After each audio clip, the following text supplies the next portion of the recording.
And today I'm going to be talking about posing for portraits, specifically wedding portraits. I'm going to be giving you 5 amazing tips so you can create images like this. So my first tip is going to sound really crazy, but it's all about these things. Hands, hands, hands. They do say that eyes are the window to the soul, but hands definitely make the difference when it comes to portraits. One thing to be aware of is wherever you're placing your hands, try and make sure it looks elegant. The last thing you want is to have your hands dangling down at the side like you're some kind of awkward teenager, or even worse, where they're just kind of sitting on each other like you're a 14-year-old at a school disco and you're just not sure where to hold each other. Be brave, be bold, think about hand placement, neck, shoulder, waist. All of these things are going to be really important. And one of my golden rules is, when it comes to hands, if one's up, one's down.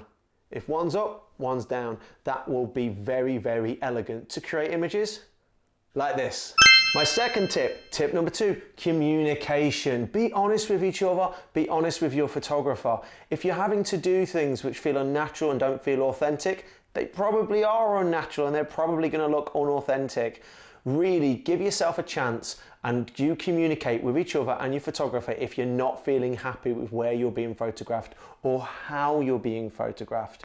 Honestly, this is a really, really big thing.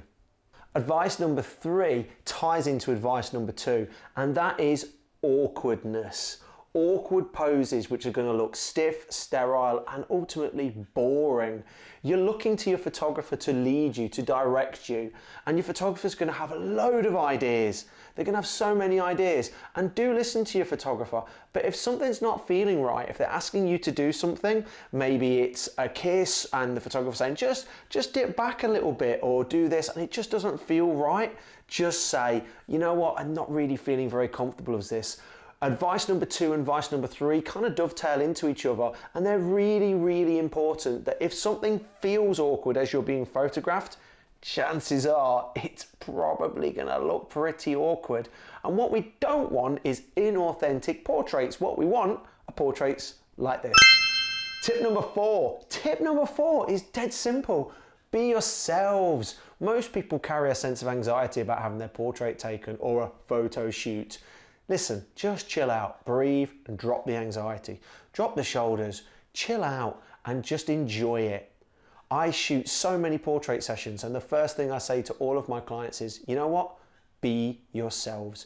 Don't be anybody else. I need to see the true you, the authentic you. We need to keep the portrait session looking natural. So you know what? If you're worried about being a prat, be a prat. If you're worried about looking stupid, just look stupid. Seriously, who cares? Who cares? I cannot reinforce that enough. Who cares? Be yourselves. The photo shoot will look amazing and be very, very, very authentic. And you'll end up with photos like this. And point number 5, the last one, walking and talking. Now, walking and talking shots are something I enjoy doing a lot of. They're very natural, they allow you to be yourselves, and they're very good for filling in space, particularly if I'm shooting on a wedding day and we're a little bit behind time or we're rushed for time and we're moving between locations. They're extra pickup shots we can get. Here's my advice. It dovetails to point number 1, which was hands. Do you remember? Hands were really important.